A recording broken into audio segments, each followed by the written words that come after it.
our position was that, look, everything that we were promised had been denied. So keeping project secrecy on a special access program where you've been physically and psychologically damaged and not even paid, and given what you were told and what you had agreed on a quid pro quo basis by the U.S. government, we thought actually necessitated us coming forward because we had been abused by the U.S. government. We had been cheated.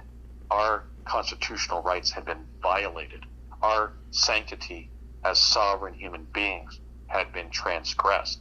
That's what happened.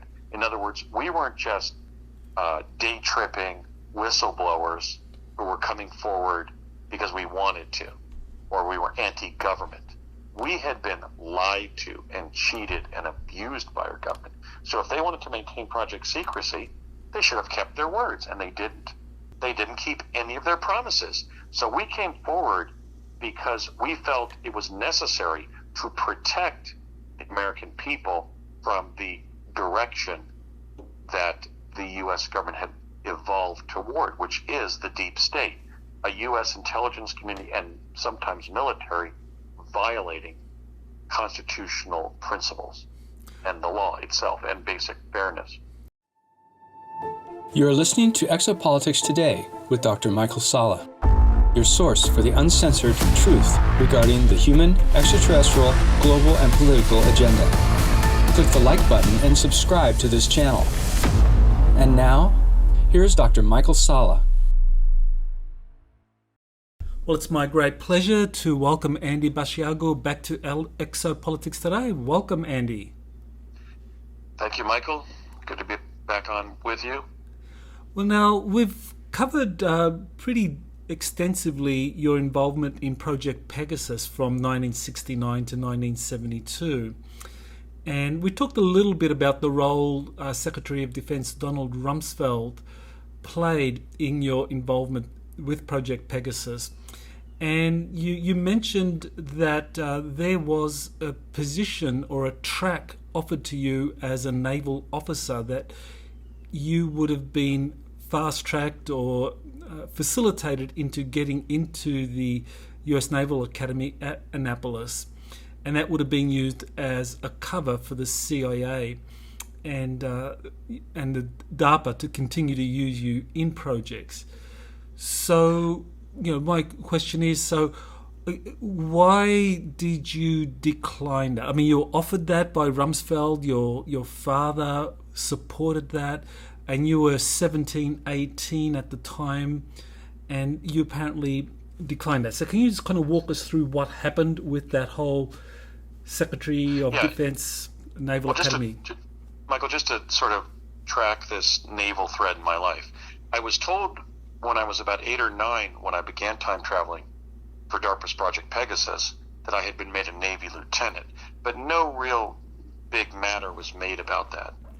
Then when I was still in Pegasus, I overheard Rumsfeld say to my dad that we were going to send all the children in the project to the Naval Academy, and hence into the Navy, not CIA or anything else, to involve them in future project activities, namely for them to continue being chrononauts for the government after going through Annapolis and then into the Navy, which of course has always had ambit over time travel, because originally the Navy saw over the physical horizon on the world's oceans, but then had ambit over the time horizon. And then when I was in about 15 or so and attending Chatsworth High School in the Los Angeles area, my dad sort of just sat me down and said, let's talk about your application to Annapolis. And I said, Dad, what application to Annapolis? And he said, you're going to be going to the Naval Academy. In fact, all you have to do is go over and have your interview for Annapolis with our local congressman, who was Barry Goldwater Jr. over in Woodland Hills, California. And I said, Dad, look, I do not want to go to a military academy where, number one, I'll be yelled at and dominated by senior officers for 4 years during my college education, and then I'll go into a military culture where I could literally be, commanded to take a military objective and lose my life. I believe that was an anachronistic form of military science, and I think I was sort of right in kind of anticipating sort of the whole Earth battalion sort of concept of military science, that you should empower every officer, every enlisted person to make their own decisions to, pursue a military objective while saving their life and that of their comrades. So I basically told my dad, I don't want to go to the Naval Academy. I didn't disdain it, because one of my brothers-in-laws at that time, who was 4 years older, was in or had just left the Air Force Academy in Colorado Springs and begun flying AWACS for the Air Force. Well, first kerosene carriers and then AWACS. So they then dropped this young man named Tim something, Tim Hodgins or something like that, in my very class at Chatsworth High School. And Tim began chatting me up about how neat it would be to go to the Naval Academy. So I really started thinking about it. I had always been impressed by the smart look of the naval uniforms when I would be consulted by LCDRs, lieutenant commanders, for the Office of Naval Intelligence when I was a child in Project Pegasus. I just thought it was a neat uniform.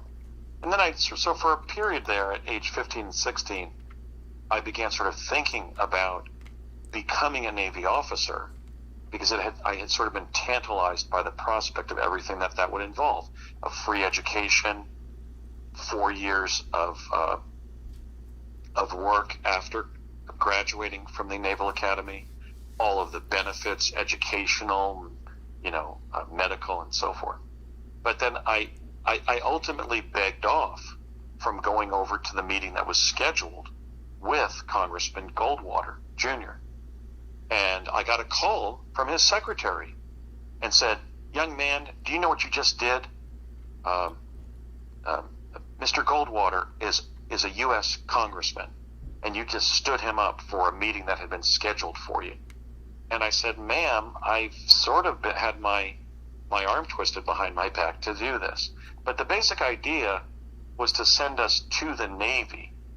Now, when I got involved in the Mars Jump Room program beginning in summer of 1980, one of the co-participants, who was literally 5 days younger than me, was William Cameron McCool, one of the astronauts who sadly died on February 1st of 2003 during the Columbia Space Shuttle disaster as it was re-entering Earth's atmosphere. So Willie McCool was attending the Naval Academy, and it kind of made, when we were all describing ourselves to that small class at College of the Siskiyous of the people who were being trained to become Mars astronauts, I think it kind of bothered my dad that Willie was talking about being at Annapolis. And later, even when I was going to Mars, I was sitting in our TV room at the house in Chatsworth, and I said, "Dad, besides what we've worked on together, please tell me everything you've done for the U.S. government." And he said, "I don't think I have to." And I said, "Why not?" And he said, "Because you didn't serve." So that's a measure of how angry my father was at me for not going Navy as I was supposed to, as Rumsfeld had briefed us on when I was a kid at Pegasus. Because imagine that. I was going to another planet for a program with a lot of naval people in it. Willie McCool, Admiral Stansfield Turner, and Ross Perot were Annapolis graduates among my fellow Mars astronauts. But even while going, in around 1983, my dad said he wouldn't tell me more about his career with intel and military because I didn't serve. So by that he meant going into the military and I guess being willing to be shot at. And it really, as a World War II veteran of the U.S. Army, I think it really bothered him that I had kind of passed up the opportunity to be a naval officer. So that's how it kind of all fell together. I simply resisted the rather dirigiste directive I got from my dad and earlier from Rumsfeld to go to Annapolis. Okay, fair enough. I mean, you had that independent approach to life, even at a young age, and you certainly ran into a problem with your father and other figures like Rumsfeld trying to put you on a particular life track.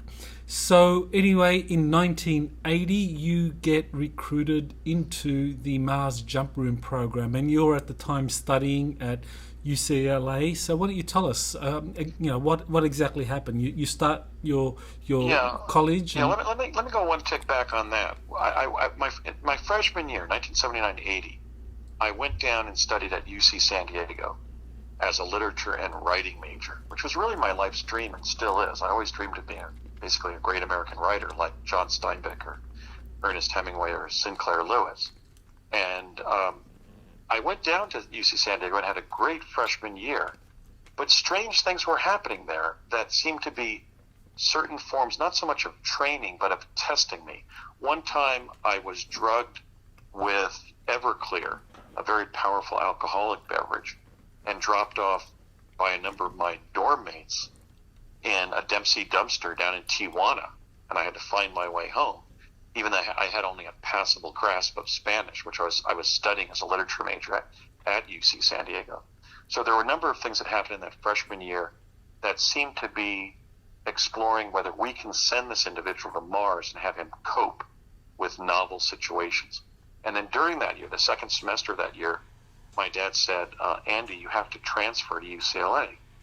And I said, why, Dad? I'm rather enjoying going to UC San Diego. I can go down to the beach when I want to and go body surfing. I'm enjoying my lit studies and writing all this stuff, short stories, poetry, everything. And he said, because we're going to be doing something up here.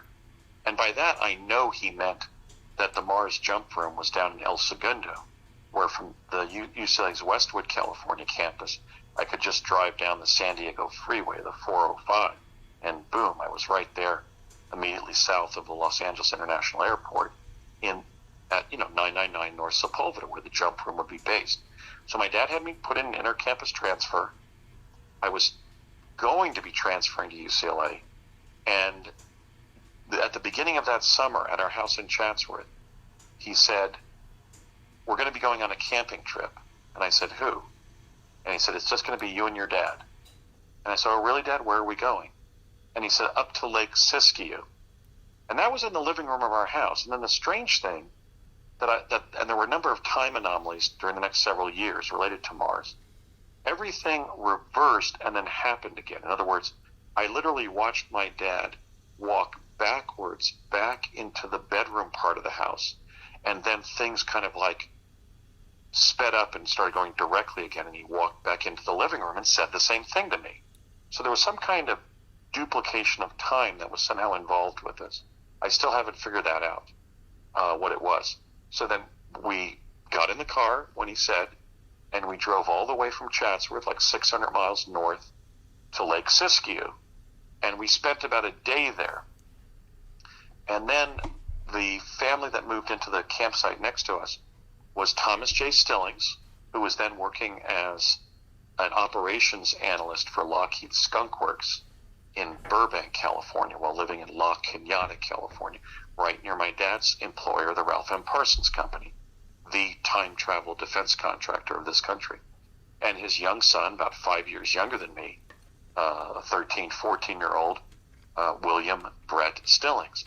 And Mr. Stillings said to my father, Ray, you don't know me, but we work for the same company. So they early on kind of demonstrated each other's bona fides with the intel community to each other. And one thing that Brett and I remember is that before going to that campsite, both of our fathers said they were going to be going into the McLeod Market in McLeod, California, and then came out 15 minutes later, like you would to go into a convenience store to buy some pop or something, or a sandwich, and then they came out with like 5-day growths of beard. And so there was some kind of time travel or something they did using the McLeod Market to like time travel, to teleport somewhere, get briefed on the Mars program and what the training would hold, and then rejoin us in our automobiles. That happened to both Brett and I separately vis-a-vis our fathers. Both were clearly, affiliated with the U.S. intelligence community and Defense Department.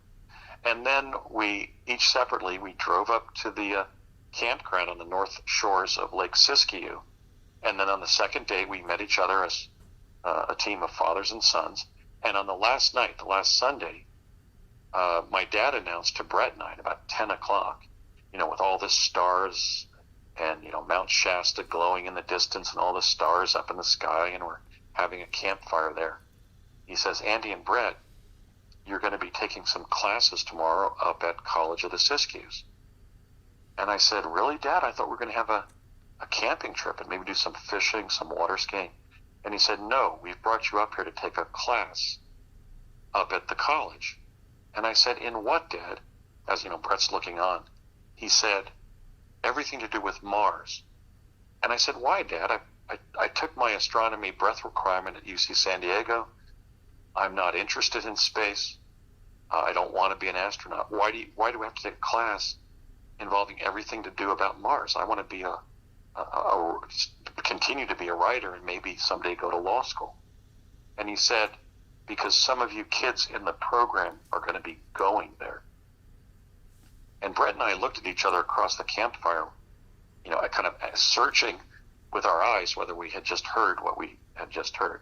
And then the next day, which we think was August 18th of 1980, maybe my dad had said that on Saturday, and then on Sunday, August 18th, they started at about 1 o'clock. Our fathers got up from the campground and started walking at a diagonal towards one of the other campgrounds.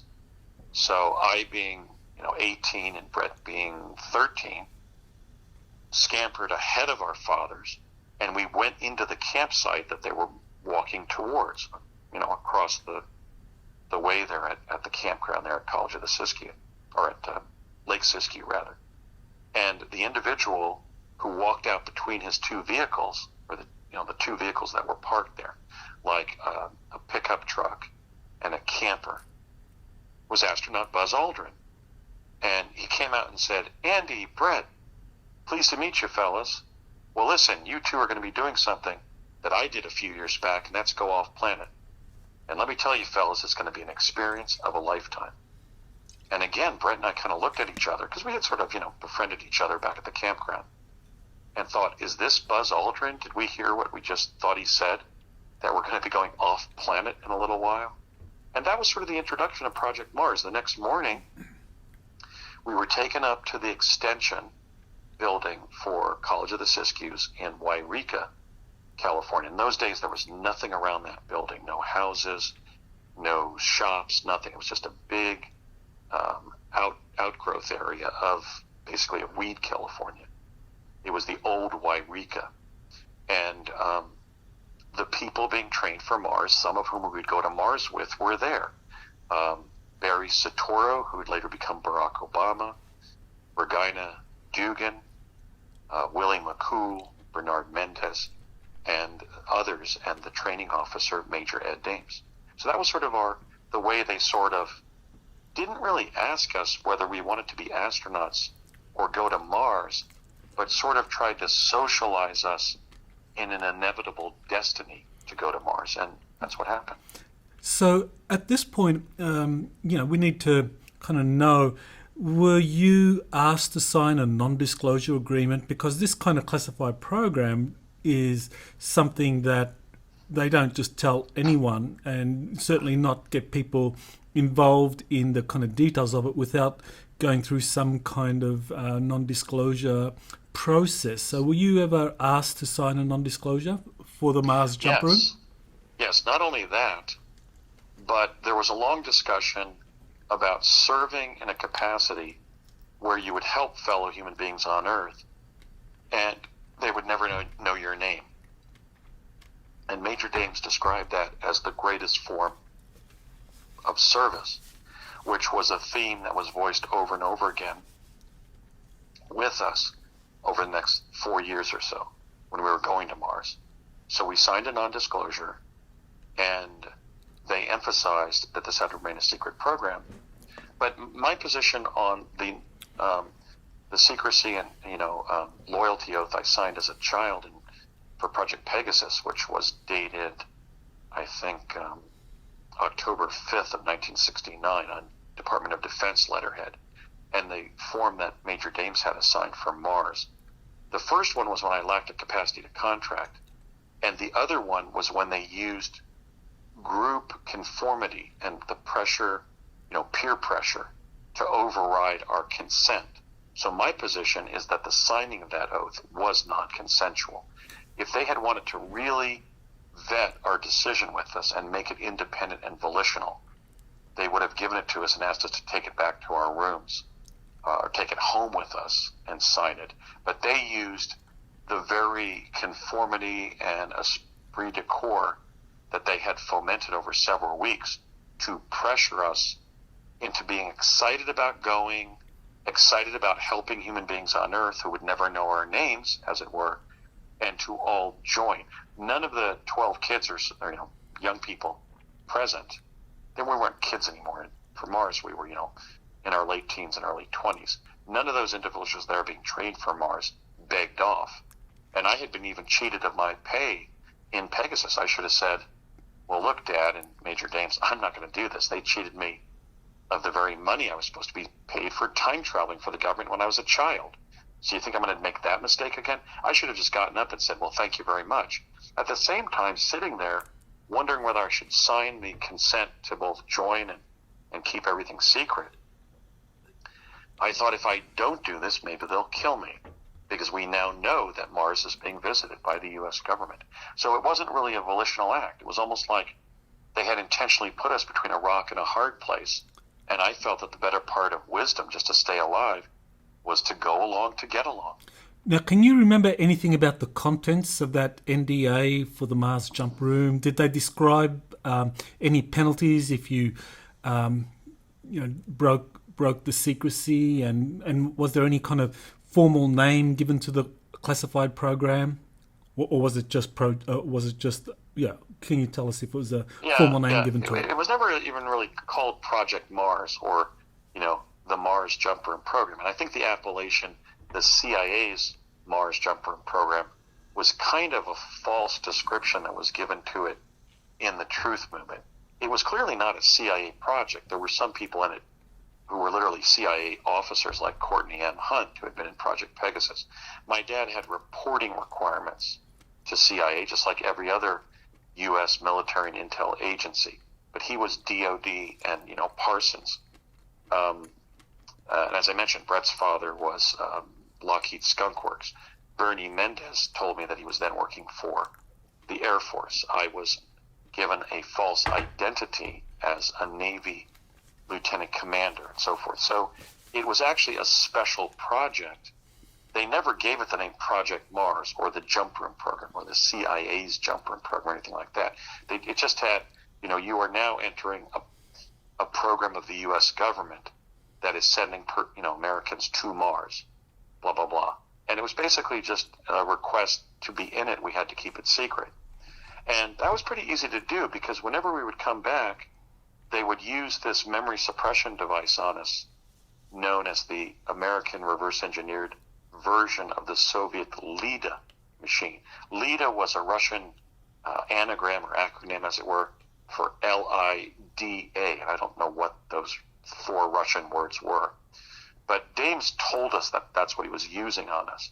So usually when I was back at UCLA or on a summer vacation during those 4 years of college, I wasn't blabbing about the fact I was going to Mars. I mean, one time, one of my brother-in-laws, who was a physics major and interested in astrophysics, pointed to Mars in the night sky to me. And I didn't say to my brother-in-law, well, I've been there. It's sort of like they were expert at having us remember that we were in the program and like take a phone call at the dorms at UCLA, and I would drive down to El Segundo and go to Mars. But then if I drove back to campus and took one of my history classes or went over to the UCLA Daily Bruin offices where I was a writer, reporter, they had us in this, under this kind of sort of binary mindset. I wouldn't call it mind control, but it was some ability to sort of have a secret life as a Mars astronaut, but not go around talking about it. Now, how that was architected, I don't really know, But I do know that memory suppression device was critical. There were times, though, when somebody would say something to me, like in my classes at UCLA, and I would acknowledge that I was going to Mars. Like one time, one of the co-eds next to me in Roger Daniel McCrath's Western history class, history of the American West, said, "Oh, you're getting through college by working construction, huh?" And I turned to her and said, "Why do you say that?" She said, "The dust on your boots." And I said, "Oh, that's not dust from a construction site. That's dust from the Red Planet." And she said, "Really?" And I said, "Yeah, I'm in a secret program that's going to Mars." And she said, "Oh, God, I knew they were doing things like that." So there were times when a kind of an oblique reference to something, like when one of my dorm mates at UCLA took the cyanide capsule that I had in a little plastic bag in my pocket and almost tossed it into his mouth. And I actually leapt across the room and grabbed it from him so he wouldn't die. That was a cyanide capsule I had been given to suicide on Mars if, let's say, I was captured by predators and being eaten to death, So there were times when the fact that I was going to Mars would kind of slip out. But I would say that was only 1% that I would mention to a college peer during those years when I was, attending UCLA. It was very rare that I let slip about the fact that I was an American astronaut going to Mars. No. I'm sure some of the classmates who have seen me in the media now have said, "God, that's not the Andy Basiago that I knew. He never mentioned that." But we weren't supposed to talk about it, and they had us under sort of this binary consciousness where we simply didn't think about it when we were pursuing our normal lives. So were you ever warned off? Were you ever approached by Men in Black, for example, saying, "Hey, Andy, you're talking too much about your Mars thing and just, just shut up," or something like that? Did that ever happen? No. I had been warned by that representative of the Executive Office of the President at the Wolf Creek Pass Ski Lodge in southwest Colorado in early June of 2003 that if I didn't stop investigating, talking about, or writing about the time travel devices that I was exposed to in Project Pegasus, they couldn't guarantee my survival because I had to know that those were sensitive, compartmentalized national security secrets when I was exposed to them and to the present, to just basically be shut up and not do what my late father had asked me to do in 1989, which was tell the story of Project Pegasus and the advent of time travel, because he felt we had been part of a great feat in American civilization. But that was not the view of the administration of George W. Bush. Now, when I started getting rolling with my Mars experiences in 2009, after first coming forward publicly about my time travel experiences in 2004, I was not really approached. I was pretty much being advanced by individuals in the truth movement, in exopolitics like yourself, TV and radio producers, and so forth. It was sort of like I was being moved aloft by the thrust of the power of alternative media to bring truths to the American people and the people of the world. And I think that the deep state kind of backed off and said, "We can't stop this guy. He's doing a good job in terms of being clear and comprehensible and not vilifying the U.S. government. Let's let him go forward." But it did seem like there was resistance to me talking about Mars, even in the alternative media, vis-a-vis the alacrity by which I talked about time travel earlier, because I sort of wasn't an appointed gatekeeper on the Mars issue. So that's what I would say seemed to be a clear and present factor in my breakthroughs on Mars. There was sort of more resistance than there had been earlier to the time travel revelations. Well, I remember you doing an interview on Coast to Coast with George Noory, I believe, where you talked about the Mars jump room and Ed Dames being the instructor at the College of the Siskiyous there. And he actually phoned in during the Q&A, phoned in, and I mean, I remember him saying, just repudiating the whole thing and saying that he didn't participate in that at all. So How do you respond to him doing that? Well, it's complex, and I'm actually disappointed that he and I didn't have further opportunity to consult.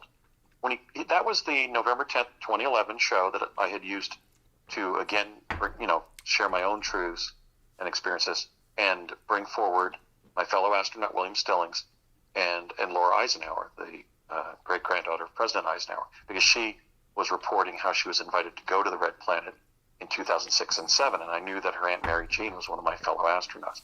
I had gone to Mars with Mary Jean Eisenhower on March 3rd, 1983. So we brought that information forward. That was the first Mars broadcast I did on Coast to Coast AM. And Ed Dames called in. Now, he stated that he was not our Mars training officer. He could not explain why we had come forward and said that he was. And it wasn't just me. It was William Stillings. It was Bernard Mendez. And I believe also William Whitecrow confirmed Major Dames' involvement in the program. And then he started giving possible explanations. He stated that it could have been some interdimensional glitch where we had experienced an Ed Dames, I think it was what he was describing or theorizing. Maybe we're interacting with a version or concomitant of him from another dimension, so it wasn't the Ed Dames in this dimension. That we were being interviewed by George Norian, as it were. And then he got, when I resisted that and said, no, three of us remember you, Major Dames, he then got angry, and then he started swearing, and then his mic had to be cut off by George Nori's producer. But I was disappointed that he and I didn't have a chance to consult, because there were time anomalies wrapped up in my study of what had happened in the Mars program. Let me just give you one example. In 1981, October of 1981, I did a two-day interview of R. Buckminster Fuller. A year later, when I published it in a magazine, I was contacted by the conspiracy researcher Ludwig Ahrens, Ludwig Sherman Ahrens of Brookline, Massachusetts. He had gotten a condominium out in Marina del Rey, California. In October of 1982, a year after I interviewed Bucky Fuller, and he had read my interview and wanted to meet me and discuss Fuller with me, because Lud was kind of collecting audio taped interviews of luminaries, like kind of progressive thinkers like your Bucky Fullers and your John Lennons. I went over to his condominium in Marina del Rey, where he and his wife Sally were living, and during that meeting, when Lud was kind of interviewing me about everything I knew, I talked about the murder-suicide of the writer Arthur Kessler and his wife, because I remembered reading it at the undergraduate research library in a magazine up at the UCLA campus that I was attending. And Lud was shocked because Arthur Kessler and his wife were very much alive, but they did die in a murder-suicide in March of 1983. So what I'm describing here is a time slip that indicates that there was clear evidence that at the time that I was going to Mars, there was some kind of misalignment of time. And William Whitecrow stated that to Brett and I. He said, you have to know that those of us who were going to Mars during those years were moving back and forth between two different timelines. So what we can do with that is difficult, but I do know that incident occurred. Sadly, Lud Ahrens committed suicide after 9/11, so I never had a chance to go back to that very much, although even before I was really focusing on my Mars memories or Pegasus, I could have called Lud as early as 1989-90 and discussed our meeting in the early 80s. And I might have had one or two conversations with him about that, about the time anomaly that occurred during my meeting with him. He was a very irascible and driven researcher, not an easy person to consult with. And but brilliant, sort of predated all the conspiracy literature on what would become the internet, and 15 years earlier, around 1980. And so I don't really know what happened. I wasn't really a fan of Arthur Kessler. I had never met him like I had met other writers. Norman Cousins, Ray Bradbury, Harlan Ellison, Stanley R. Greenberg, during my college years. my media advisor was Louis Perdue, the novelist and former Washington Post reporter. So it would have been natural for me to have met Arthur Kessler and interviewed him during my college years, but I didn't. So how did I have this preternatural knowledge of he and his wife's death about four months later?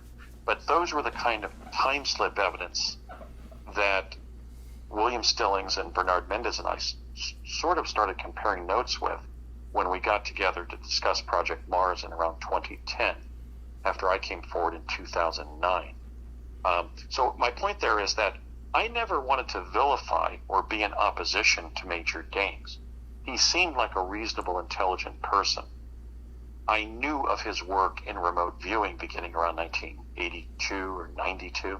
So, and we saw that he had been a scientific and technical intelligence officer with the U.S. Army in 1980. Now, we remembered that he said that when we were in training in summer of 80, he said that his girlfriend was going to break up with him because he was going to go to Eastern Europe at the end of the summer to monitor Soviet troop movements from the German-Czech border.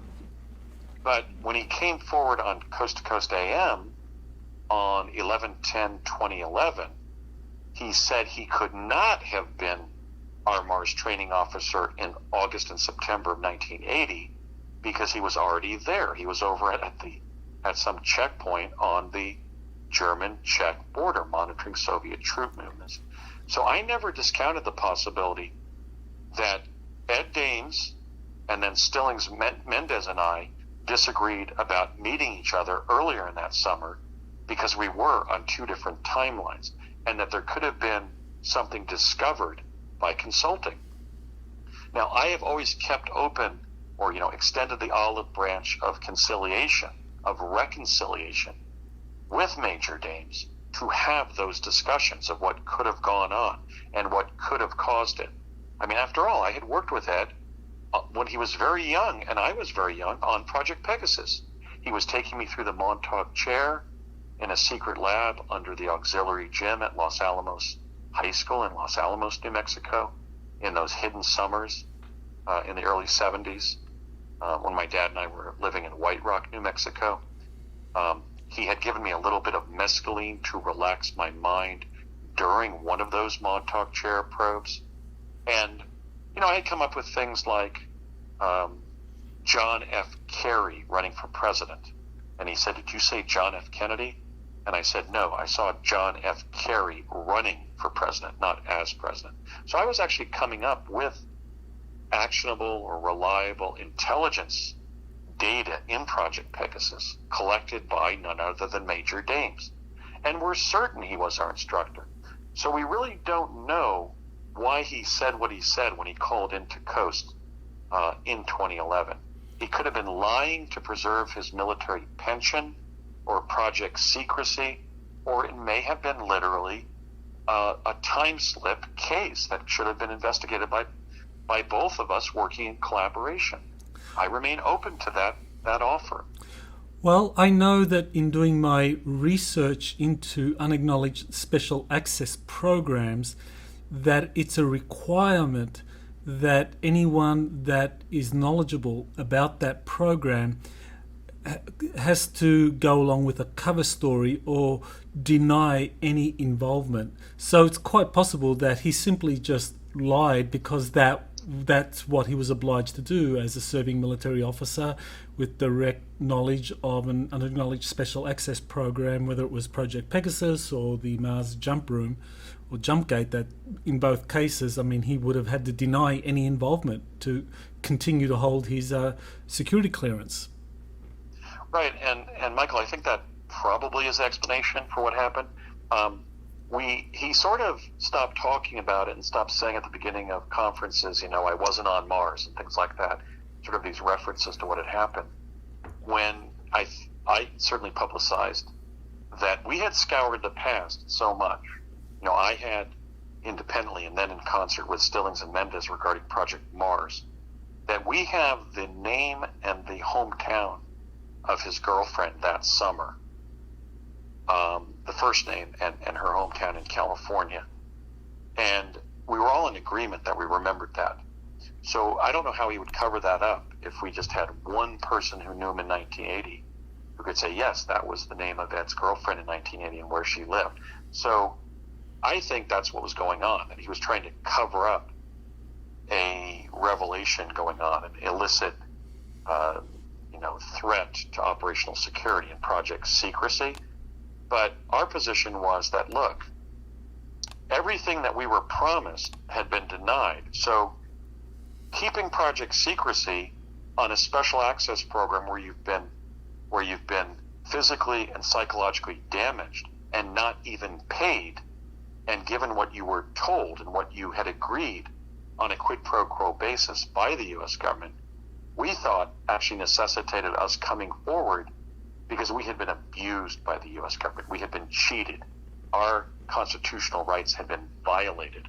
Our sanctity as sovereign human beings had been transgressed. That's what happened. In other words, we weren't just day-tripping whistleblowers who were coming forward because we wanted to, or we were anti-government. We had been lied to and cheated and abused by our government. So if they wanted to maintain project secrecy, they should have kept their words, and they didn't. We had been promised a salary, and all that Brett Stillings and I were paid were two checks, one for $34 and one for $55 on Department of Naval Intelligence letterhead. The only place we could find that agency was in the account of Area 51 by Robert Lazar, beginning around, 1989. And we had been promised zero-interest home loans to buy residences in the Redding, California area, because they said that was going to become to Project Mars what Houston and Galveston Bay were to the NASA astronauts. We had been promised cradle to the grave revolving door of government service. We had been promised full military benefits, medical, educational, and so forth. So as I look back on 4 degrees worth of academic debt that I could not pay off, I couldn't have 3 jobs as a lawyer to pay off my academic debt. And I look back on the fact that my career student pattern from 1980 to 95 was created by the U.S. government, by the saturation and speed learning I got as young as age 8 forward. I thought, this is ridiculous. They gave me specialized training. They put me into non-ordinary environments. In both those non-ordinary environments, I could have been killed or lost in time or lost in space. And they didn't keep any of their promises. So we came forward because we felt it was necessary to protect the American people from the direction that the U.S. government had evolved toward, which is the deep state, a U.S. intelligence community and sometimes military violating constitutional principles and the law itself and basic fairness. Okay, well, one of the things that got a lot of public attention when you came forward talking about the Mars jump room was that Barack Obama, or Barry Soetaro as he was known at the time, was part of that program, and that you were actually roommates for a couple of nights there when you were going through the training that Major Ed Dames was giving at the College of the Siskiyous. So can you kind of walk us through exactly what you knew of Barry Soetaro at the time? Right, Soetaro. Yeah. When a couple of days into the class, I was walking towards the building, and he was walking along with his putative mother, Stanley Ann Dunham, a woman who, when British Intel checked Mr. Obama's genes in 2007 from a glass that he had drunk out of in England, he had no haplotypes for the British landed gentry. And of course, the Dunhams are right there at House of Names as a British landed gentry, family line, family or bloodline, at least based on heraldry. So they found he was not the son of Stanley Ann Dunham. She was certainly acting as his maternal figure in his life. She was a very wonderful woman. I liked Stanley Ann Dunham very much. She was one of the parents who, like my father, Raymond Francis Basiago, Brett's father, Thomas J. Stillings, and even Regina Dugan's mother, who I never got the name of. It was just Mrs. Dugan to us, were parents who were attending the training. So I'm walking toward the room now at the Weed, California main campus of College of the Siskiyous. And I said, listen, what's your name? And he said, Barry. And I said, Barry what? He said, Barry Soetaro. And I said, oh, our names have the same cadence. My name is Andy Basiago. Andy Basiago, Barry Soetaro. And I shook his hand and said, pleased to meet you, Barry. So that's how he was identifying himself, and that's how we always knew him in the program. He was attending Occidental College. He was a handsome, rather light-skinned black man. I didn't know whether he was African American. He didn't speak with any ebonics indicating that he was. He was a nice guy, a smart guy, and we really liked Barry. Now, one time, relative to his actual identity, I came into the dorm room we shared for several days, and he was wearing the red shirt and white mufti and cap of a Muslim, and he was praying to Mecca. And being aware of world religions as a UCLA history major and journalist, I knew that meant he was Muslim. And I said, oh, Barry, I didn't know you were a devotee or adherent to Islam. And he said, yeah, I'm a member of the Subud sect from Indonesia. In fact, my birth father was the founder of that religion. And I said, well, what is Subud? And he said, well, it's an offshoot of Islam, but it is a syncretist religion that collects beliefs from other religions, Catholicism, Judaism, Hinduism, and so forth. And in Indonesia and the United States, particularly in the United States, it's very much like the Catholic Newman Society in the fact that we sponsor dinners and try to get people to talk about spirituality and so forth. So I said, well, how interesting. And I said, I can respect that, man. I really believe in religious tolerance, so I don't think anything less of you that you're a Muslim. And I've had a number of very wonderful Muslim friends during the years, and Jewish friends and friends of all faiths. In fact, when I ran for president, I tried to remind everybody that most Muslims are not jihadists who practice violence or believe in it. They're peaceable, God-fearing people who are just trying to live their lives and raise their children, and so forth. So I knew that he was a Muslim. I knew that his name was Barry Soetaro, and I knew that his roots were in Indonesia. I did not yet know that Stanley Ann Dunham was more or less his handler for somebody and not his birth mom, although she was being held out as his birth mother. Now, she gave a one-day lecture on cross-cultural communications discussing her marriages to one gentleman from Kenya and one from Indonesia. And it was brilliant. It was like sort of a Margaret Mead level of anthropological insight as a scholar. But he didn't attend that lecture that Stanley Ann Dunham gave. That was kind of interesting. But he was kind of telling us, if you get up to Mars and some of the Martian humanoids invite you to go to their den and eat food with them, go to their den and eat that food with them as best you can. In other words, when on Mars, do as the Martians do. And she kind of went into anthropologists like Margaret Mead and Gregory Bateson to contextualize all that training. So then I was talking to a white South African anti-apartheid activist on Bruin Walk at UCLA, where all the politicking would go on at tables in summer of 1983. And I was talking to that young man from South Africa, a white anti-apartheid activist from South Africa. His name was John. He had blonde, curly hair, but I never got his name. And I was talking to him about different theories of where the corporations were going to be going in our time. We were sharing the ideas of Buckminster Fuller and sort of the ideas of David Korten that would be in a book like When Corporations Rule the World and so forth. And this young man from South Africa, this activist, anti-apartheid activist, was so interested in what I had to say.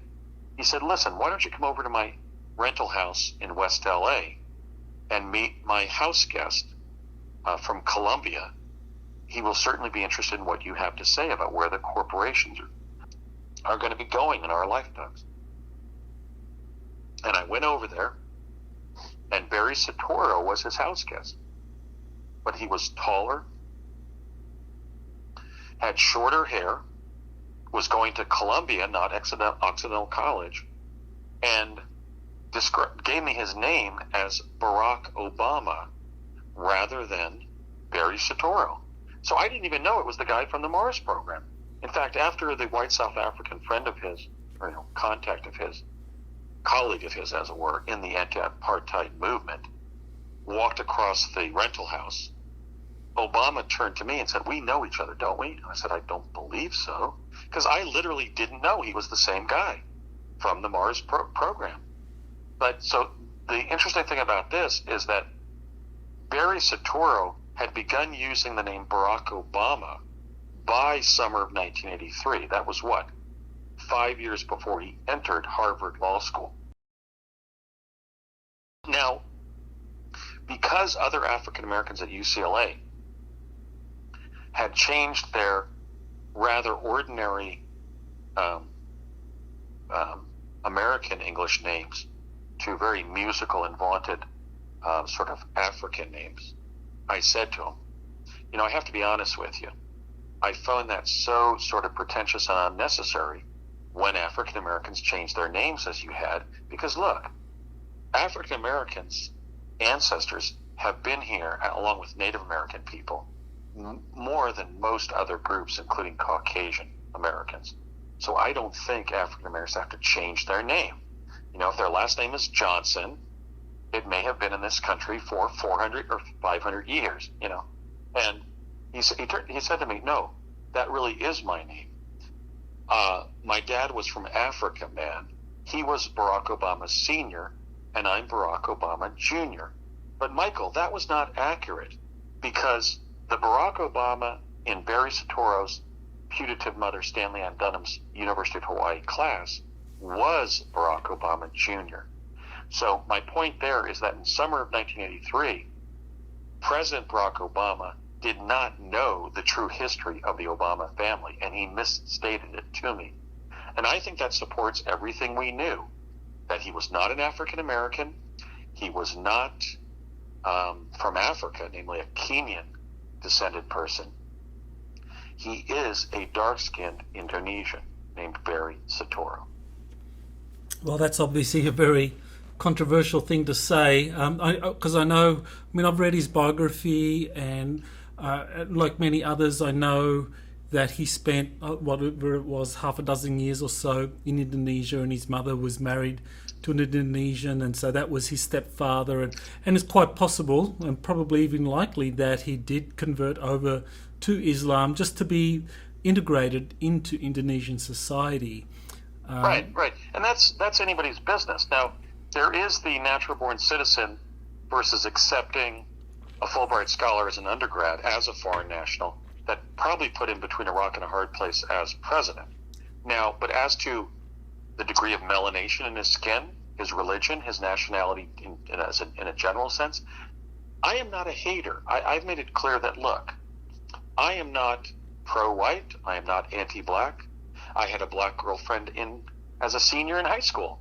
I had a hero at UCLA that everybody's name will recognize, Rafer Johnson, the 1960 Olympic decathlon champion, who was the student body president of UCLA.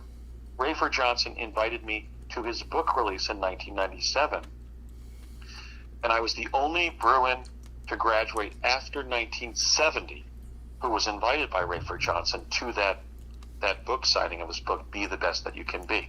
So I've made it clear, because look, here's what happened. Here's the double bind that even American white people were put in regarding the Obama mystery, or the Obama cover-up. If you talk about the truth about Obama's actual origins, that he was not an African American, and he had put something over the black American population, the black American community, as it were, you are called a white racist. I'm not a white racist, quite the opposite. I was inculcated in racial harmony when I was in the first integrated first grade class in the state of New Jersey. Janet Johnson, the black American student who participated in that integration, was my friend. Okay? So I was a racial harmony advocate and practitioner from kindergarten and the first grade forward.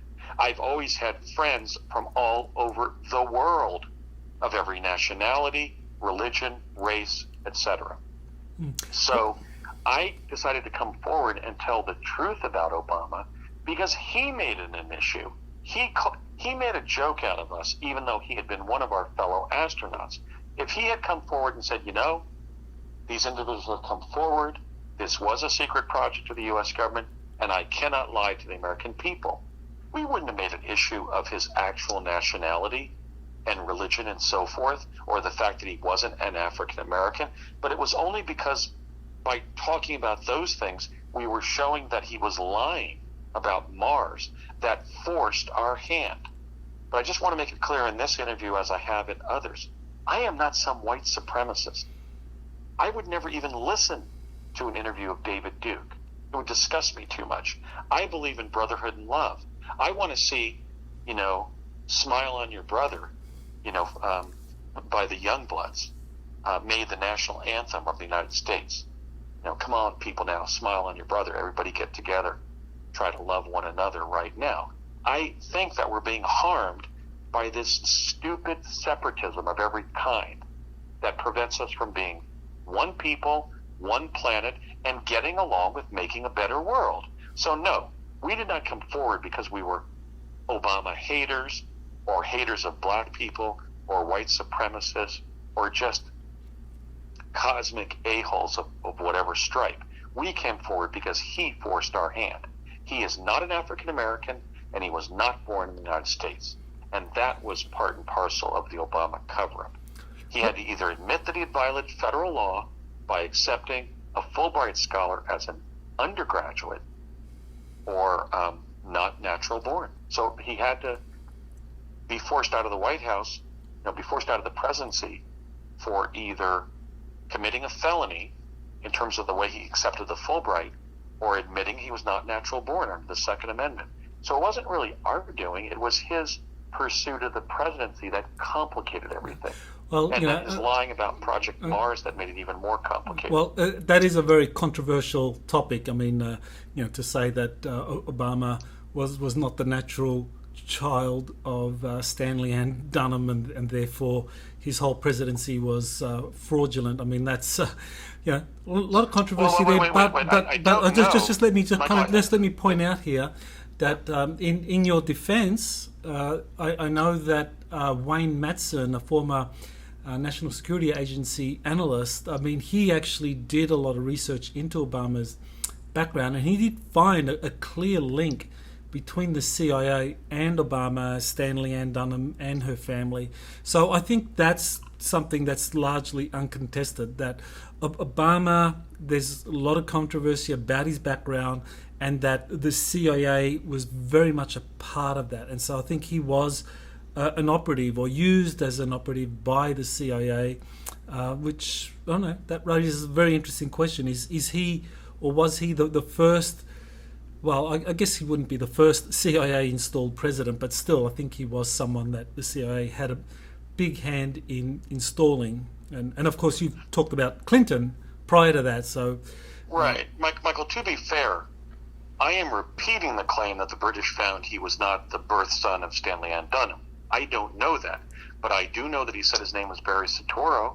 I do know that he admitted he was born, or stated that he was born in Indonesia. I do know that he was a practicing Muslim of the Subud sect of Islam. And I do know that he took the name Barack Obama several years later. So the data points that I do know are clear and present evidence of subterfuge. I'm not relying on somebody else's statement. Now, regarding Wayne Madsen's findings about the CIA connection, I spoke with Doris Neely, the former CIA employee, who stated that she saw Obama at the CIA in 1982, and he was under like a State Department education at the CIA in 82. I do know that Courtney M. Hunt, who was the CIA attaché to Project Pegasus and Project Mars, told me to transfer to Columbia the very semester that Obama entered, which was 1981. And, when I even explained these connections to a scholar like Professor Henry Graff of Columbia, And I even spoke to Wayne Allen Root, his classmate, about Root's search and George Stephanopoulos' search for why there were no classmates that could place Obama at Columbia University or New York City during those years in the 1980s. Professor Graff didn't even respond to my emails and phone calls. So we have a disconnect in American culture because of the use of subterfuge to create false identities. Look at what they were having me do when I was going to Mars. I was operating under a different name with a different ID as a lieutenant commander in the U.S. Navy. So I'm not hostile to any of the spurious identities that Obama assumed as an African-born individual named Barack Obama.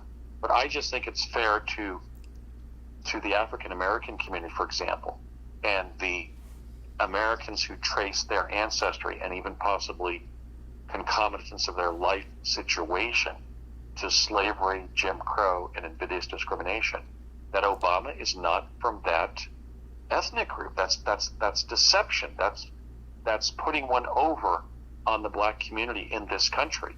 And since I've had such close ties to that community my entire life, I resent that. I think I've pursued the truth on behalf of the African American community, not even contrary to it. And so I just want to make that clear, that I'm not a hater, and I'm just telling the data points that I know. I didn't think it was so cool when Alex Jones, made fun of Barry Soetaro, and then President Trump picked that up, because they didn't even have his Indonesian name right. But I think that there is so much evidence of contrivance in Barack Obama's life that, unlike me, as was predicted in 1980, at least thus far, he has reached the U.S. presidency. I was told that year that I would also. So I may not. I may choose not even to run. I'm certainly thinking of not doing so for many reasons. But we were told we were future presidents. He has now served for 2 terms as president, but he remains a mystery. I'm still studying things I've heard about George Washington. I've been told that he was hanging deserters at Valley Forge. I was told by a black minister, quite ingenious PhD in theology recently, that George Washington was removing the molars of his male black slaves to put in his own dentures. I am a student of the U.S. presidency as an American history graduate of UCLA, class of 1984. So I remain interested in the presidency even if I don't seek it. So I believe that the individual using the assumed name Barack Obama remains a mystery as president. I know I served in Project Mars with him. What else was he involved in? Well, let's talk a little bit more now about the actual Mars missions, and we'll come back to Barack Obama's involvement in that. So at the College of the Siskiyous, Major Dames briefs you on what you're supposed to do on Mars, and he quoted, the quote was, simply put, your task is to be seen and not eaten. So can you explain exactly what lay ahead of you for these Mars missions? Right. He said we would go up, via jump room, and we should walk out around the jump room, at least initially close enough to run back to the jump room if we saw any predators. We should always remain wary, especially of the 2 inevitably lethal predators, the reptoid that was sort of a 16-foot tall velociraptor with a T-Rex head that looked almost like a chicken's head. It wasn't exactly a dinosaur head. It had 4 legs, but very vestigial upper legs, and ran on its 2 hind legs. And then this insectivoid predator that was about the size of a small garbage truck in the U.S. and had about 10 or 12 legs and these big, savage, saber teeth in the front of it, and that could just kind of chop somebody up. And we're very fast.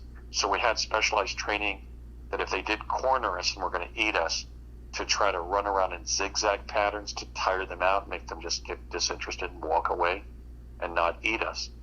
I was given both a photo flash gun to use that Brett Stillings' father showed me how to use, to protect myself and my colleagues on the surface of the red planet. I had that capsule of cyanide, that little packet of plastic in my pocket that one of my UCLA classmates almost threw in his mouth. Thank God that he didn't.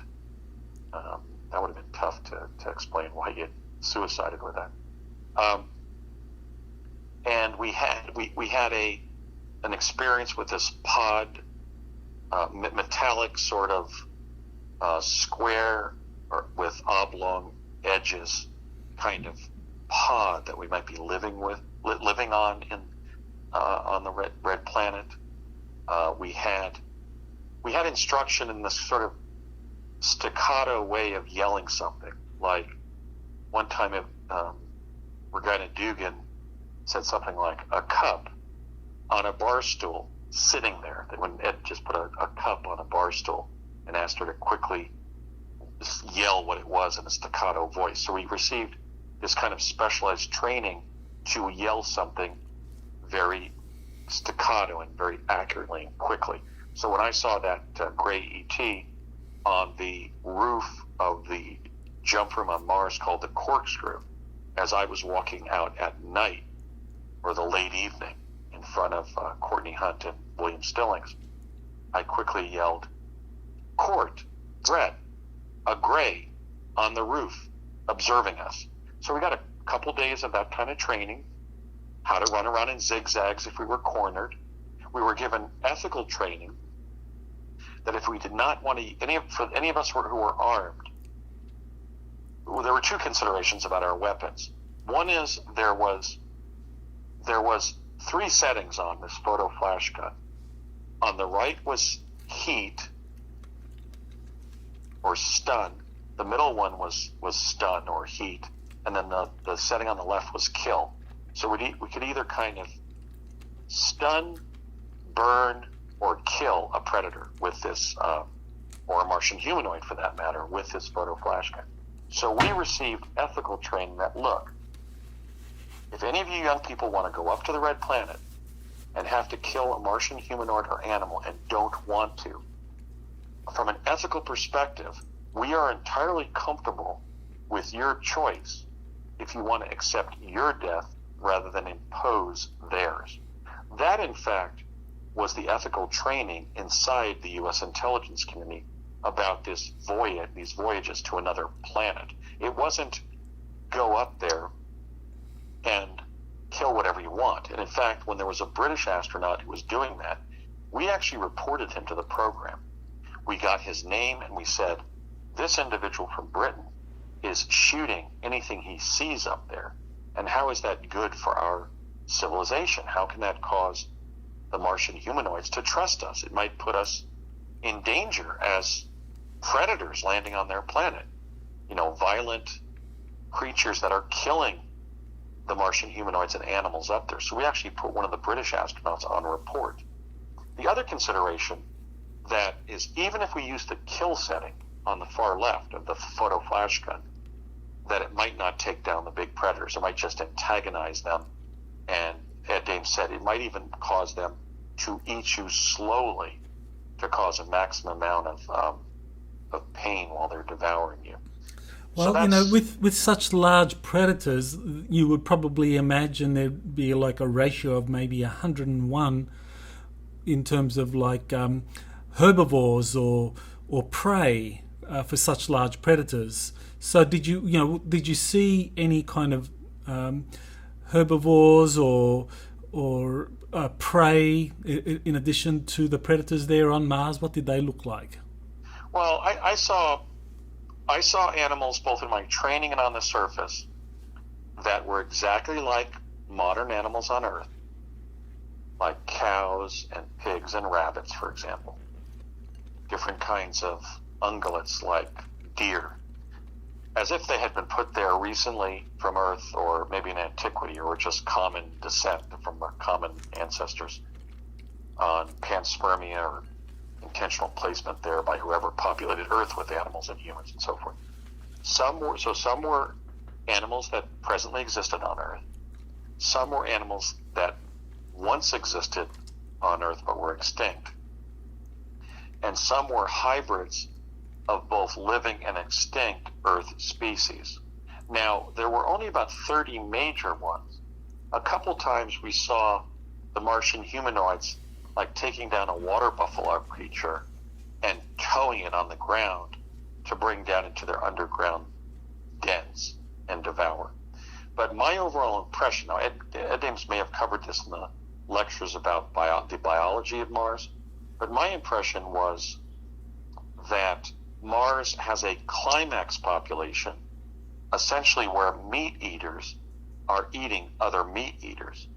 And then they are very fastidious, so they don't want to become too logy from overeating and be eaten themselves. Because, for example, when that dinosaur-like predator killed that fellow astronaut Bob, he was a Caucasian man, about 45, rather overweight, and Courtney Hunt and I just saw him bitten in half after running that zigzag pattern to try to make the predator run away from him.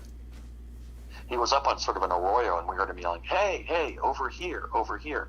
And then when we got up to that plateau, that arroyo, we could see that he wasn't yelling to fellow Americans or Britons on the surface, astronauts. He was yelling at a predator to attract the predator to him and save his colleagues, which is obviously very courageous in what we had been trained to do. And then we watched him get bit in half by this 16-foot tall dinosaur-like predator. So now when I said to Courtney Hunt, are we next? He said, I don't think so. Because we were about 40 or 50 feet from the predator after he bit our colleague in half. Or actually maybe closer, because I know we got some blood and organic splatter that either got on our shoes or pretty close to us. So it could have been even closer than that. So maybe the predator was 20 or 30 feet away from us. And it turned its head very slowly and looked over at us. And his left eye looked evil. It was sort of like, oh, I think I'll go over there and eat those, or bite those to death. So I thought my goose was cooked. And I almost got like this sensation of almost like a single pointed focus on what was next, like I was preparing to lose my life, because it was just ahead. And we just kind of froze. And after it kind of looked away from us, I said to Courtney Hunt, Court, is that, are we next? And he said, I don't think so. And I said, why not? How can you know that? And he said, they're very fastidious eaters, probably because they don't want to overeat and then be eaten. So the only film ever made on Earth that I think kind of explains the biome of Mars would be maybe Captain Cousteau's documentary about Clipperton Island, that atoll 1,300 miles off of Baja, California, where even the same crab species is eating each other. In other words, in a climax population, meat eaters survive by eating other meat eaters. And that, I think, is the danger of the surface of the red planet. Now, you obviously were there breathing the oxygen on Mars, so tell us a little bit about what that felt like. Did you need any breathing apparatus to assist you? We had a breathing apparatus that we could bring. It had a pump on it. And so if you got short of breath, you could activate the pump back and forth and get some assistance in your oxygen. That was probably a very rudimentary oxygen concentrator, because Mars does have oxygen. Now, I had one of those on my first trip. Now, the 3 Americans who joined up with me on the surface when I went up by myself on July 7th of 1981, one was even smoking. A tall female was smoking on the surface, as I saw other U.S. and British astronauts do on the surface, not even the Russians. So some people had the lung capacity to deal with the shortage of oxygen. What I was often experiencing is what I've called hypoxia. And, even about a week ago, the Mars researcher Barry Rothman of Florida was saying, Andy, I've investigated hypoxia. I even had it. And how could you say you had hypoxia and didn't pass out? What I was talking about was not clinical hypoxia with attendant unconsciousness, although that certainly could have sparked that incident where Mendez collapsed right in front of him. I had to carry him a mile to the jump room on my shoulder so he wouldn't be devoured on the surface of Mars. What I meant by hypoxia is a shortage of oxygen that occasionally caused stiffness and pain in my legs and feet. My body was not getting enough oxygen. When I carried Bernard Mendez to surface, an incident that I've dated around 1982, I was about 20 and a half years old. I was about 180 pounds. Bernie, we believe, was about 160 at that time, being a couple inches shorter than I and also in good shape. I didn't mean that I was suffering from clinical hypoxia and would pass out next. I just meant that I was like a sturdy mountaineer, climbing at 11 or 12,000 feet above sea level on Mount Everest, and I was short of oxygen a lot of the times on Mars. One time I started hyperventilating naturally from a sense of a shortage of oxygen. A couple of times Brett Stillings grabbed the oxygenator out of his pocket or his hand and started using the respirator that we were given. So it's basically an atmosphere that human beings from Earth can breathe, but with less oxygen. And the 3 Martian humanoids that I met in New Jersey in the early 70s had some kind of respiratory device, probably to cut the greater amount of oxygen they were getting on Earth. That's what I meant by hypoxia. Now, that also explains why different Mars anomalies associated with my group, the Mars Anomaly Research Society, including Andrew R. Steck of the United States and Paul Goodwin of the United Kingdom, discovered the blue skies on Mars that we had reported. That would be from the refraction of the oxygen in the Martian atmosphere. Now, you talked about people like Regina Dugan, the former director of DARPA, that she was part of this Mars jump room program, and Obama. So did you see them also on the surface doing the same thing as the rest of you, like just staying up there and surviving? Yeah, we remembered many of the people we've been trained with. I mean, I can certainly remember Barry Soetaro / Barack Obama, Regina Elvira Dugan. I had introduced myself very early upon the class sessions in the second or third week of August 1980, and introduced myself and even asked her if that name was Irish, because I was interested in ancestry and and issues like that. I was rooming with Barry. I had gone up there with Brett Stillings. We were introduced to Bernard Mendez, and he was sort of introduced to the class as a kind of a Defense Department investigator who had been placed in the program. Later, Bernie Mendez would describe it was to resolve certain mysteries that were occurring on the surface, like somebody dying or losing a limb, and then being alive or having their limb back on when they would use the jump room to get back to Earth. We all remembered Ed Dames. There was another student from San Mateo, California, named Eric Schoenfeld. There was a psychic in the group of psychics who would be deployed to follow us on Mars, who would meet when our class was breaking up every day. And we know his last name was Angus, like the beef, A-N-G-U-S. Remember that? Because I had joked about that when I met him as my dad and I were leaving the room, which I shouldn't have done. It was his name. So I kind of violated the Dale Carnegie principle of making fun of his name just as a joke. And, I was young and naive, foolish, and in that sense. And so we remembered all of those people, but in the jump room at El Segundo or in the CIA building immediately west of the George Washington Bridge in New York City, we would sometimes encounter those trained with us.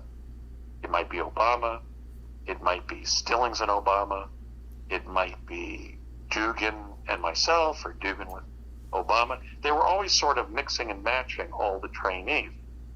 But what I can say for sure is apparently, at least in our experiences, they only used about half of those of us who were trained.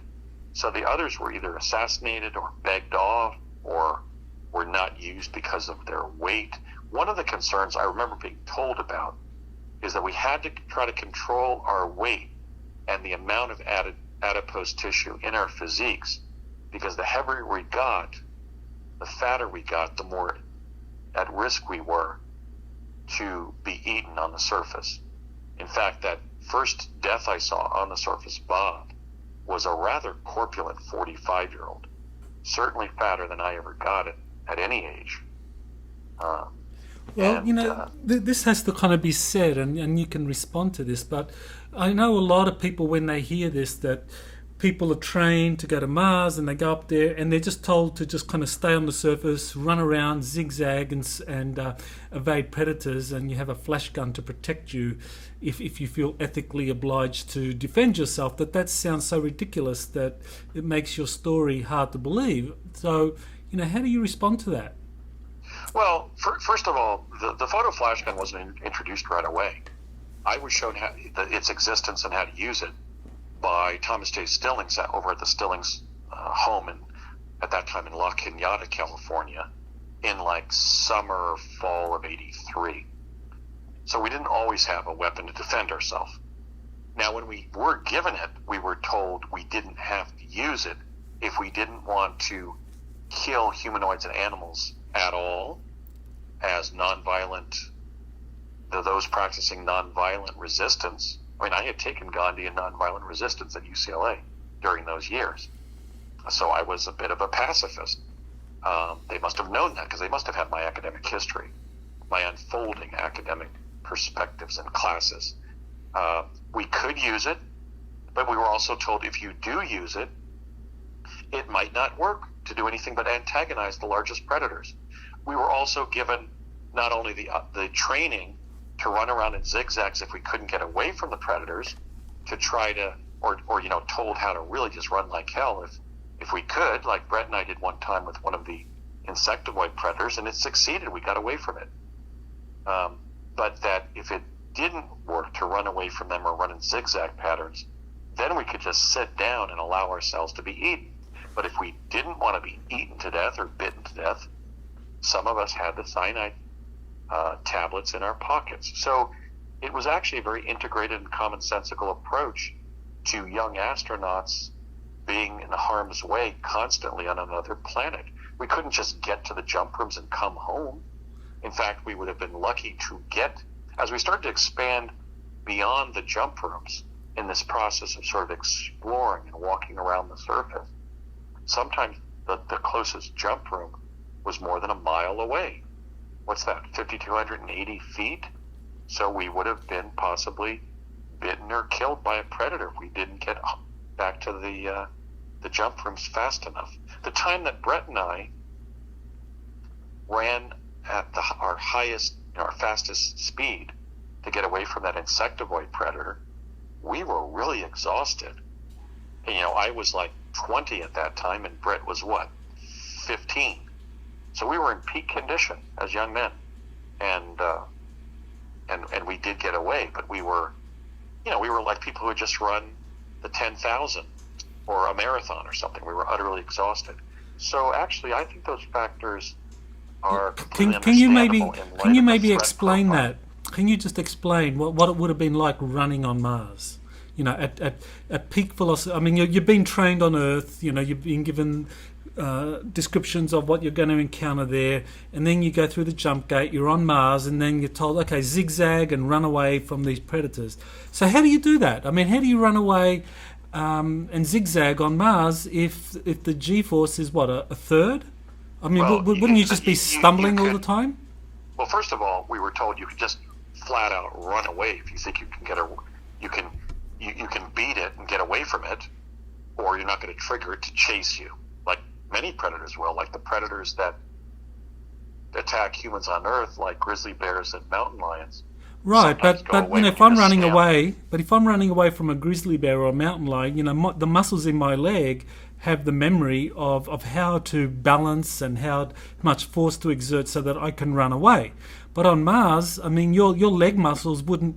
They would be kind of like wouldn't have a clue, because now it's a third of the gravity or whatever it is, 40%. No, it wasn't that light. No. Look, it was definitely a different experience in the sense that the Schumann resonance was different, the oxygen levels were different, and the experience of being pursued by a huge, dangerous predator wasn't like competing in cross country in high school or something, or even the Olympics in your 20s. It was nightmarish, and I've been quite upfront about the fact, quite forthcoming about the fact that whenever I was on Mars, in any situation, even calm moments on Mars, I felt like I was in one extended nightmare. The inner recesses of my brain, my mind, never relaxed on Mars. We knew that we could fall down and get bitten by a poisonous snake or step on one. We knew we could be bitten to death by these incredibly vicious predators. It was a nightmarish experience. Okay, well, let me ask you this then. During your memories of being on Mars and running from these predators, do you remember tripping or stumbling over often, or was it just kind of like very occasional? I don't remember tripping, but I remember there was a slightly sort of gummy sensation to our legs. That was going on the whole time we were there, and we had adapted to it. I also know that, look, Bernie was 160 pounds when I carried him at least a mile. It may have been longer. And I only had to put him down on the ground like 2 or 3 times and then pick him up again and do a fireman's carry on my right shoulder to bring him into one of the jump rooms to save his life. So we were evincing athletic performance, but none of us were athletes at the college level or, Olympic athletes at that level. So we were adapting to what we were being challenged to do. But I'm making no bones about the fact that it was a challenging experience. It's definitely it was much harder to function and survive and protect others on Mars than it was to time travel as a child. It was more frightening. It was more challenging because of the predators, the low oxygen, the lack of water on the surface, and other factors, the common existence of snakes on the ground and this type of thing. Right. So it was a nightmarish interlude in my long life, and I do not ever want to repeat it in a future life. So now the question I think a lot of people would have about what you've described is, what was the purpose of it? Why would they be sending people up there, young people up to Mars, just to run around and evade predators for up to a day? I mean, what was the purpose of that? What's the objective? They were clearly and what they told us, they were clearly planning to expand the U.S. presence, and I assume also the British and Russian presence, or Soviet Russian presence, on the Red Planet. And this kind of, I guess we could refer to Richard Dolan's concept of the breakaway civilization, but I just think it was those countries had a treaty to cooperate in essentially settling and probably pacifying the Red Planet in some way. So I didn't see 1,500 Americans on Mars when I was up there, but my fellow Mars astronaut William Whitecrow, whose original name back in Project Pegasus was William Paris, Paris, and that's how he had originally introduced himself to me. Whitecrow, who then became sort of a mystic and shaman in adulthood, told me that, in fact, there were 1,500 Americans up there when we were going up there. So in that sense, maybe about half of our training class that I never ran into in the jump room buildings or the jump rooms or on the surface of Mars really were up there, but they were never sent to the same jump room out of 7 or 8 that we were always being sent to from Earth. But Whitecrow insisted that there were as many as 1,500 up there. Now, Mars is 40% the volume and mass, the circumference and mass of Earth. So that was enough for them to be deployed, certainly all over the equatorial or middle latitude of Mars, maybe even the snowy and cold polar regions of Mars. But I did not run into 1,500 Americans on the surface. Now, on the other hand, I got conflicting information from Bernard Mendez. He said there were only 40 people in Project Mars, including us. It was a very small group, and we should be proud of that. So I don't know. The thing that I know about the U.S. intelligence community and what we've come to call the deep state, this kind of runaway intelligence community constantly involved in the abuse of power, is that they're involved constantly in lying. Just like when you go to law school and you start practicing with lawyers and you learn very quickly that you're swimming with sharks, know that anytime that you're having contact with U.S. intelligence, you're swimming with sharks, with liars. I even said to Courtney Hunter, the CIA, one time, I said, Courtney, you know how you're in, like an ET? And he said, no, Andy, why would you say that? And I said, because you're always giving me answers only to desired questions.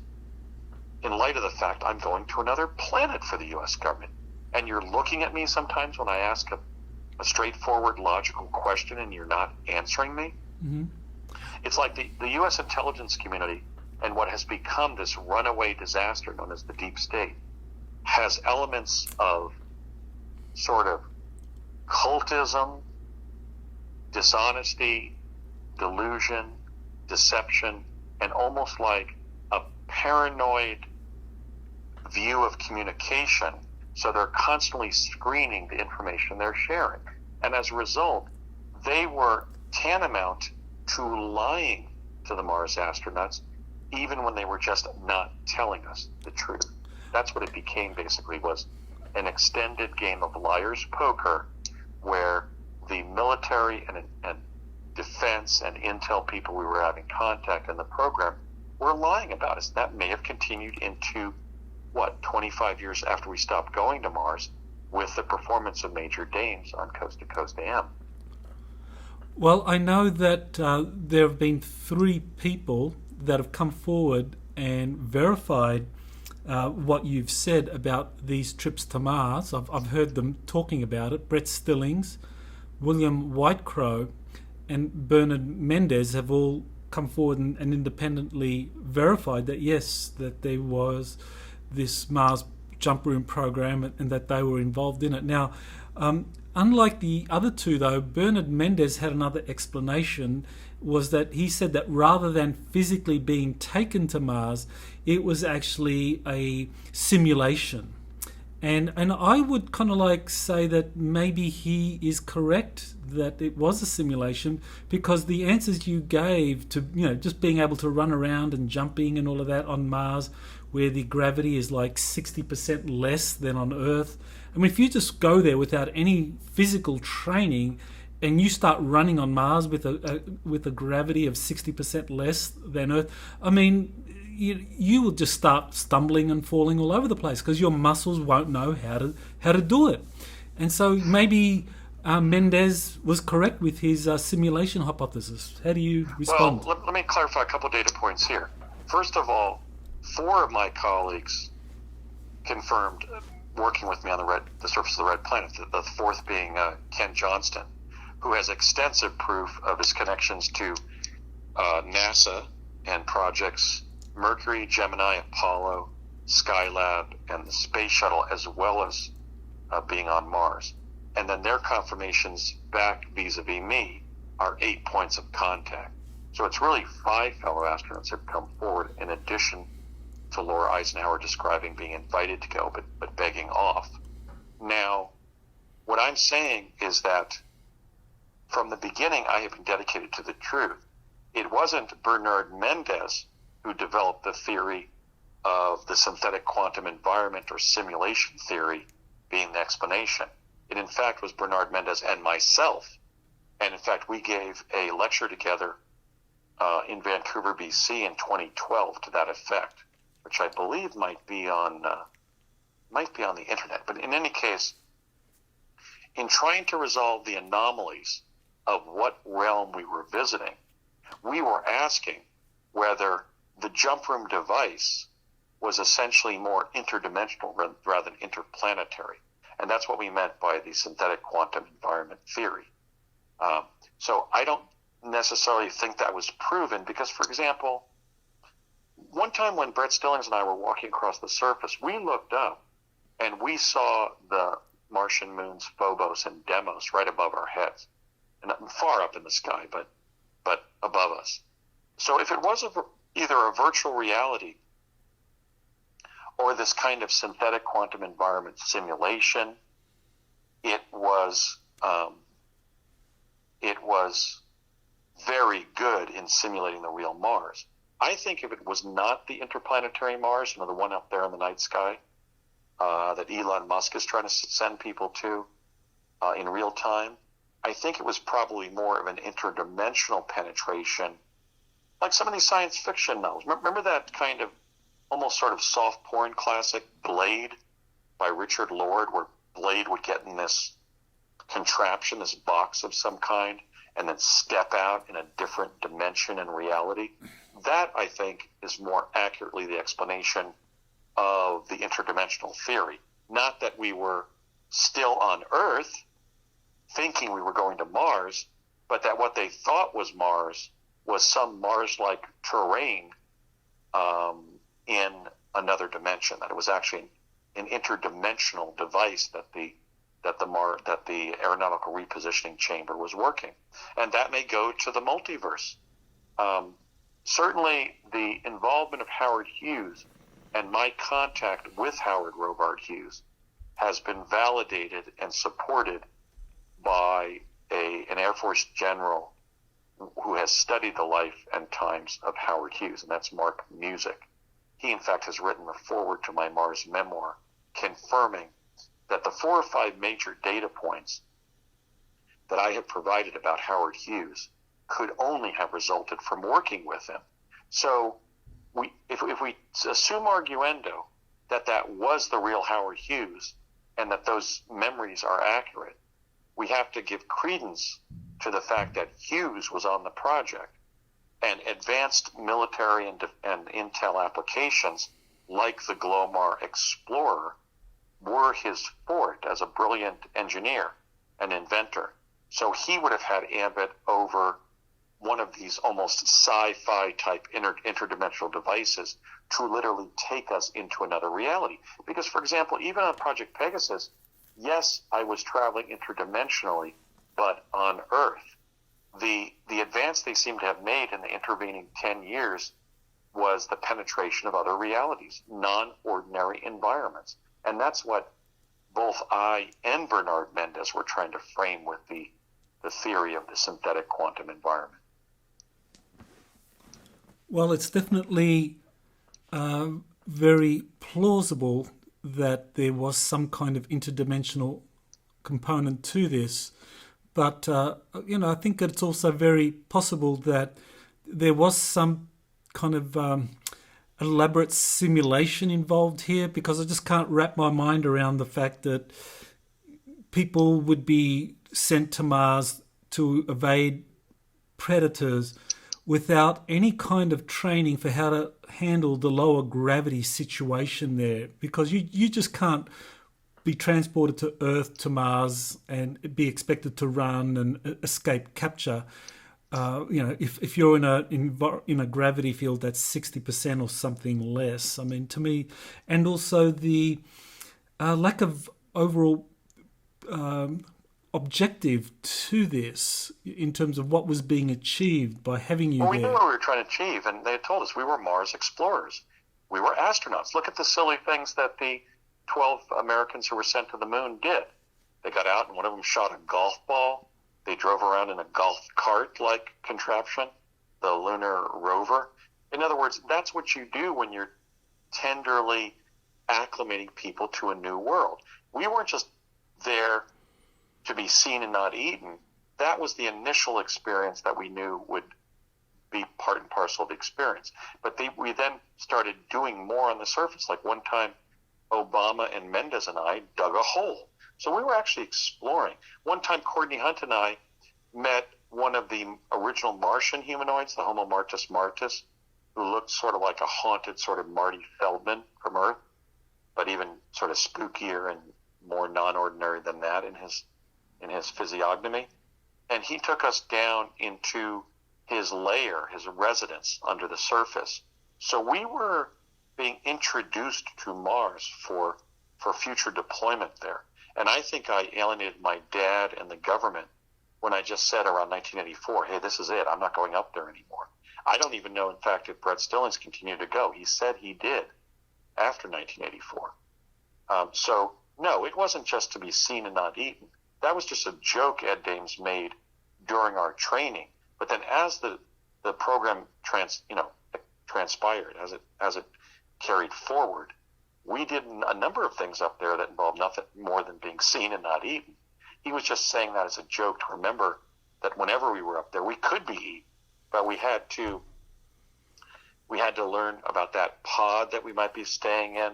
There may have been not a 20 years and back, but maybe a 3-week stay up there, because I remember all of us checking in at 999 North Sepulveda with only a certain amount of personal property we could take. And I think we stayed in one of those pods up there, and then when we came back, they might have taken us back in time. They had done that with Obama Dugan and I, or should I say Soetaro Dugan and I, when they moved us back from August of 80 to June of 80 to work and contribute theses of our opinion of whether the Martian humanoid was a threat to ours, was not, or it could not be determined for the threat assessment that the CIA was doing on the Martian humanoid civilization. And then we just rejoined our class in August, September of 80. So there was a little bit of minor quantum displacement going on right as we began training. And then maybe when we did like that 3-week stay and then came back as a group, not a 20 years and back, but like a 3-week there and then back. And then there was that offset I mentioned regarding my prediction of the death of Arthur Kessler. How did I know about a news event from 3 or 4 months later in October of 1982, not March of 1983? So there was some quantum displacement going on, and I've always been quite amenable to the possibility that it was an SQE, a synthetic quantum environment. But looking at how we were getting there and how we were being treated upon coming back, look, if it was a virtual reality where we were just being knocked out with gas or something in the elevator and then being mind controlled to believe these things were happening, why then would we continue to be standing in the jump room? Why would we get kind of dizzy and nauseous? Why would the rectilinear walls of the elevator become a tunnel where we had to hold on by pushing our hand against the side of the tunnel so we could stand up? Why would Ed Dames be memory wiping us upon coming back from Mars? I believe that all of the evidence of how we were being handled by the program only leaves several possibilities. It was either the real Mars being reached by a revolutionary transport device, or it was another reality being accessed in real time and in reality by a very advanced quantum probe, quantum device of some kind, like the science fiction that had been emerging and that I read, in the 1970s, like Blade by Richard Lord.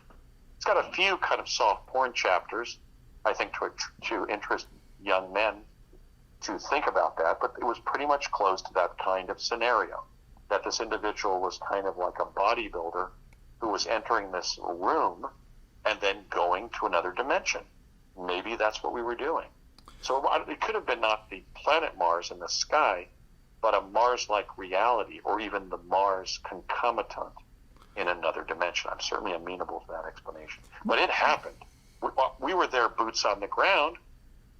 Or how could the dust be on my boots for that co-ed sitting immediately on my left in Roger McGrath's American West history class at UCLA, asked me why there was, whether I was working construction while getting through school, and how could I have all that red dust on my Nike Calduras or whatever my boots were, my construction boots. Well, I think definitely there's a mystery there to be unpacked, and I'd love to have you back and we continue to revisit this and maybe look at some of the other people who claim to have travelled to Mars and compare what they've said with what you remember about your experience, and we can maybe get closer to the truth of what's happening on Mars and what the Mars Jump Room program was doing. And, I'd love to, Michael, because I think this is really advancing the truth, which has been my commitment since I came forward publicly in 2004. I would always, and I will always cite the fact that absence of evidence does not connote evidence of absence. So, for example, when my known Mars colleague and friend and co-trainee from the first day of training, from even a couple days before training, William Stillings, when he cited during his truth-telling, and I don't really know what year, it might have been around 2013 or so, that he had encountered 20-foot tall humans on Mars. I said, I didn't. I don't know if Brett is misremembering, confusing dreamt content when he was going to Mars for lived content, lived experience, or he did encounter that. But the principle I've been trying to share with everybody is, look, just because Andy didn't encounter 20-foot tall humans on Mars, that doesn't mean Brett didn't.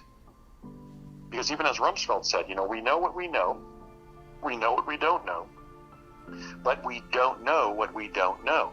That's what motivated Mendez and I to do that program about the possibility that we were going to a synthetic quantum environment when we appeared together in Vancouver, BC in 2012.